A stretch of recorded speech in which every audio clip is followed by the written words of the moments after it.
इतने कॉलेज बना देंगे, चमका देंगे दिल्ली को, इतने स्कूल बना देंगे, इतने कॉलेज बना देंगे, चमका देंगे दिल्ली को, 3-4 सिंगापुर यही बना देंगे। हम दिल्ली की कच्ची कॉलोनियों को लंदन पेरिस बना के दिखाएंगे। 10 सिंगापुर बना दूंगा मैं दिल्ली के अंदर। बेइज्जती और बवाल, दिल्ली के मालिक केजरीवाल और सिंगापुर। दिल्ली को सिंगापुर बना देंगे जी, दिल्ली को 10 सिंगापुर बना देंगे। दिल्ली के सिंगापुर तो बनी नहीं, लेकिन सिंगापुर वालों ने दिल्ली वालों की बेइज्जती जरूर कर दी है। सिंगापुर में दिल्ली वालों के कारण बेइज्जती जरूर होना पड़ा है। Hello, this is Kim Huat, Singapore #1 WFH fan. Today, Kim Huat saw this report from an Indian newspaper. Got this Chief Minister of Delhi, Mr. Arvind Kejriwal, tell his PM, Mr. Modi, to close the air services to Singapore because got a new variant of the virus, very dangerous for children, found in Singapore. Yeah, he said, wait, this new form of coronavirus that come from Singapore may cause a third wave in India. Sinisai, Singapore variant. What do you mean that we may cause a third wave to you? We haven't even thought about the second wave that your country sent over to our country like a Christmas present, you know. Our government is very polite. Never call it the India variant. We call it the South Asia variant. We even call it the B1617 because our leaders are diplomatic.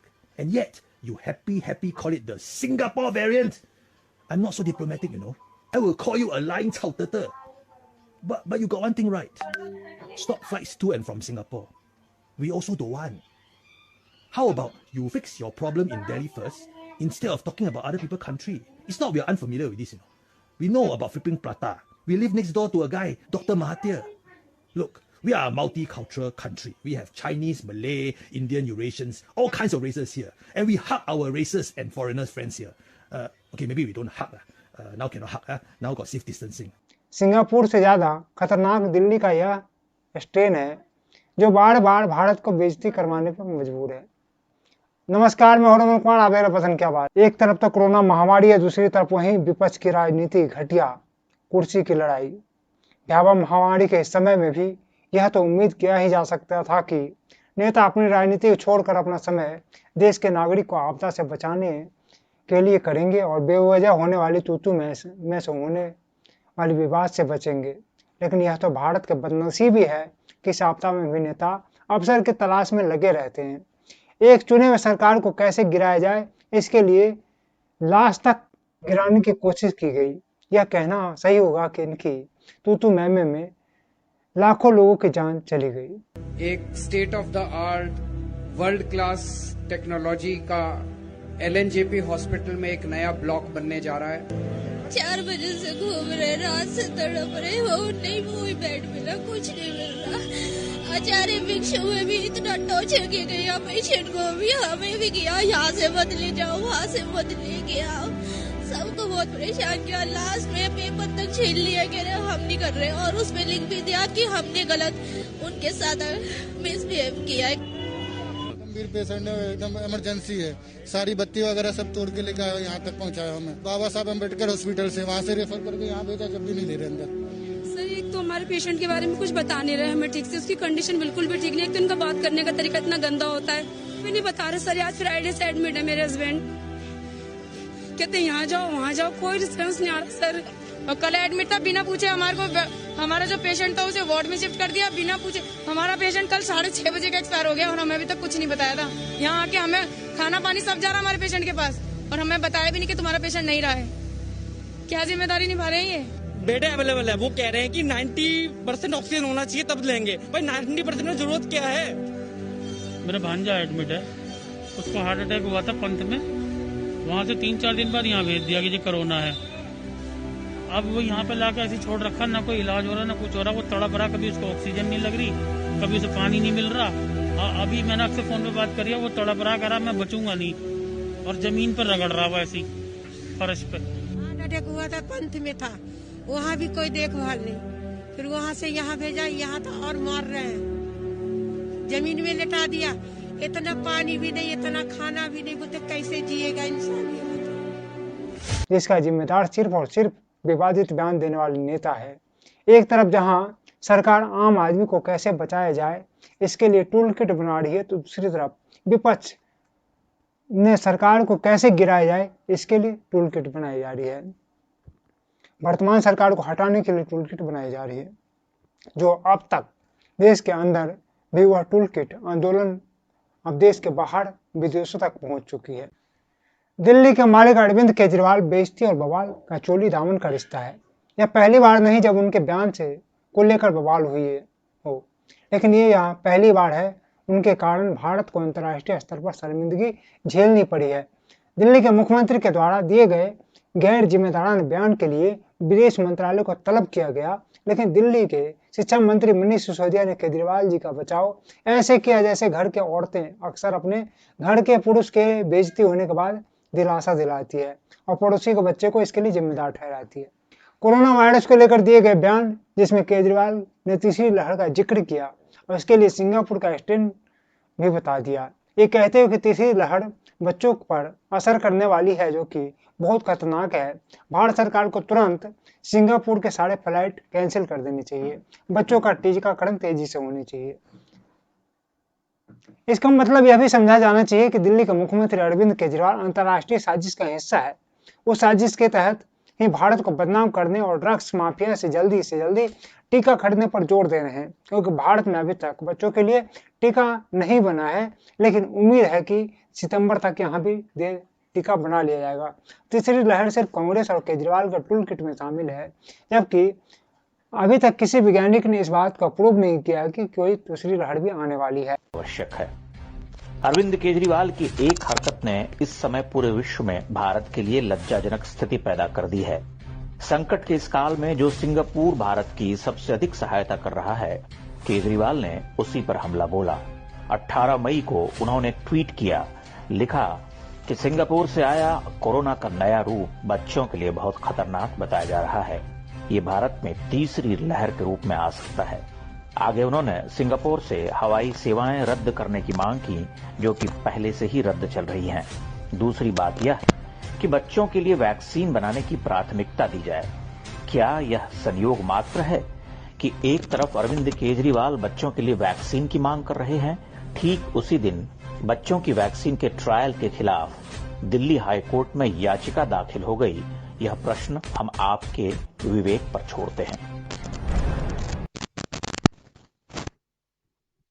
जैसी कि उम्मीद थी, Singapore ने केजरीवाल के बयान पर कड़ा विरोध जताया। भारत के विदेश मंत्रालय ने फौरन ही सिंगापुर से खेद जताया, सफाई दी कि केजरीवाल भले ही हमारे एक राज्य के मुख्यमंत्री हों, किंतु वह भारत के लिए बात नहीं करते। क्या केजरीवाल ने इतना बड़ा बयान यूं ही दे दिया? सिंगापुर से अभी कोई कोरोना मरीज भारत आया भी नहीं। फिर केजरीवाल को कैसे पता चल गया कि सिंगापुर से बीमारी भारत आने वाली है? इस बात को समझने के लिए आपको 21 दिसंबर 2020 को किया गया अरविंद केजरीवाल का यह ट्वीट देखना चाहिए। जिस तरह से अभी सिंगापुर के लिए उन्होंने लिखा, ठीक उसी तरह उस समय उन्होंने यूके यानी ब्रिटेन से वायरस आने की भविष्यवाणी कर दी थी। उस समय भी उनकी ट्वीट की भाषा बिल्कुल ऐसी ही थी। यह वो समय था जब माना जा रहा था कि कोरोना संकट अब लगभग खत्म हो चुका है। जब से कोरोना की दूसरी लहर आई है, आम आदमी पार्टी के समर्थक केजरीवाल का यही ट्वीट दिखलाकर कह रहे हैं कि उन्होंने तो पहले उन ड्रग्स माफियाओं की कंपनियों ने जरूर इस तीसरी लहर की कल्पना की है और पहले से ही बच्चों में होने वाले बीमारियों के लिए टीका तैयार रखा है, ताकि भारत सबसे बाजार है और उसमें विपक्ष की मदद से बेची जा सके। हालांकि केजरीवाल के बयान को भारतीय विदेश मंत्रालय ने यह कहकर स्पष्ट कर दिया कि यह भारत का आधिकारिक पक्ष नहीं है। इससे पहले कोरोना वायरस के नया स्ट्रेन को भारतीय स्ट्रेन कहकर भारत सरकार को भारत के कुर्सीजीवी नेताओं ने बदनाम किया और यह सफल नहीं रहा।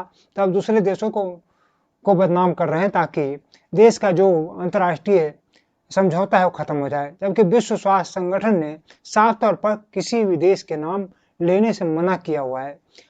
और मैं चाहता हूं कि इस मामले में अंतर्राष्ट्रीय कोर्ट या भारतीय के सुप्रीम कोर्ट इसका संज्ञान ले और ऐसे लोगों पर जल्द से जल्द कार्रवाई करे।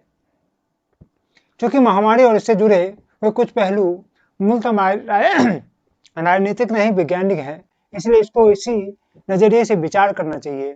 न केजरीवाल अंतर्राष्ट्रीय जानकार है, ना तो वो अंतर्राष्ट्रीय वैज्ञानिक हैं। पहला मुद्दा यह कि सिंगापुर में जो कोरोना मरीज मिल रहे हैं उनमें वही वायरस देखने को मिला है जो कि इन दिनों भारत के मरीजों में दिख रहे हैं। सिंगापुर में कोई नया स्ट्रेन देखने को नहीं मिला है। दिल्ली के मालिक केजरीवाल ने जिस खबर को मुद्दा बनाकर बयान दिया या जिसके आधार पर बयान दिया, उसके अनुसार पिछले दिनों सिंगापुर के कुछ बच्चों में संक्रमण देखने को मिला था, जिसके चलते कुछ स्कूलें बंद कर दी गई थी। सिंगापुर में अभी संक्रमित मरीजों की संख्या अपेक्षाकृत बहुत कम है और ताजा लहर में सिर्फ 30 से 40 लोगों को बीमार होने की खबर है, जिनमें 4-5 बच्चे शामिल हैं। वे सभी बच्चे एक साथ किसी ट्यूशन सेंटर में जाते थे। इन सभी बच्चों में मामूली सी लक्षण दिखा है और इनका इलाज भी कर दिया गया है ठीक ठाक। आपको बता दें कि सिंगापुर सरकार हमेशा से ही कुछ सख्त रहा है और कोरोना के खिलाफ काफी सख्ती बढ़ती है। शायद यही कारण है कि हमारे देश के धरनाजीवी और बेइज्जती और बवाल से रिश्ते रखने वाले दिल्ली के मालिक को कुछ ज्यादा सख्ती से ले लिया। बता दें सिंगापुर में इस प्रकार के कोई भी स्ट्रेन देखने को नहीं मिला है। ब्राजील में जरूर देखने को मिला था, लेकिन यह कहना कि तीसरी लहर बच्चों के लिए खतरनाक है, ऐसा नहीं है। वैज्ञानिक ब्राजील में कोरोना के से हुए बच्चों के कुछ मौत को सरकारी लापरवाही होने का भी कारण बताया है। जिस प्रकार से भारत में राज्य सरकारों के द्वारा लापरवाही बरती गई और सारी विपक्ष एक लामबंद होकर टूल किट बनाकर भारत के केंद्र सरकार को बदनाम करने की खूनी खेल किया, उसे तो यह साफ तौर पर जाहिर है कि तीसरी लहर भी अवश्य आने वाली है। दूसरी बात यह है कि आपदा नहीं जैविक हमला है जो कि भारत के विपक्ष और विदेशी मेडिकल लॉबी, आर्म्स लॉबी और ऑयल लॉबी ने मिलकर सुनियोजित तरीके से अंजाम दिया है या दिया जा रहा है। इस प्रकार से भारत में वैक्सीन को लेकर अफवाहें फैलाई गई और अब वैक्सीन की शोर मचाकर लोगों को भड़काया जा रहा है। इसी प्रकार से कांग्रेस के राजस्थान सरकार के द्वारा भारत के 300 वाले टीके के खरीदने के में असमर्थ है, लेकिन अमेरिका के फीजर से 1500 रुपये की खरीद करने के लिए तैयार है। आप समझ सकते हैं कि जो सरकार 300 रुपये की नहीं खरीद सकती है, 1500 रुपये कैसे खरीद सकती है। निश्चित तौर पर यहाँ पर राजनीतिक समझौता है और राजनीति के लिए चंदा मिलेंगे, क्योंकि 300 की जगह 1500 की कोई सरकार क्यों खरीदेगा। आप समझ सकते हैं कि भारत में किस प्रकार की साजिश चल रही है। इस साजिश से हमें बचने की बहुत ही जरूरत है। खैर, आपके लिए इस बार इजराइल भी एक बड़ा मुद्दा है, जहां पर एक 86 लाख की आबादी वाला देश 2 अरब वाली OIC को ठेंगा दिखा दिया है। आप भी इजराइल के इस आतंकवाद मुक्त दुनिया बनाने के अभियान को देखिए और कुछ सीखिए कि देश में के साथ कैसे खड़ा रहना चाहिए। फ्री बिजली, फ्री पानी के चक्कर में मत पड़िए, अन्यथा आपको भी तीसरी लहर नहीं चौथी लहर भी देखनी पड़ सकती है, क्योंकि साजिश इसी तरीके की है। जब से ऑक्सीजन को ऑडिट करने की बात आई है, दिल्ली में ऑक्सीजन ही ऑक्सीजन है। उसके बाद ऑक्सीजन की मांग ही खत्म हो गई। न मिलोड है, न दिल्ली का मालिक है, अब तो कोई बोलता ही नहीं। रेमडेसिविर के मांग करने वाले बाबा को भी ढूंढिए और मोदी सरकार को अंतर्राष्ट्रीय साजिश करने वालों के लिए इंजेक्शन बनाने में सहयोग कीजिए, ताकि इन धरनाजीवी और साजिशजीवी को जल्दी से जल्दी इंजेक्शन लगे और इनका इलाज हो सके। नमस्कार, आप देख रहे थे पतन के आवाज में अरुण कुमार। अगर आपको ये वीडियो अच्छा लगा हो और देश के हित में अगर ये वीडियो है और चाहते हैं कि आप देश का हित हो, इस वीडियो को ज़्यादा से ज़्यादा शेयर करें, लाइक करें, सब्सक्राइब करें।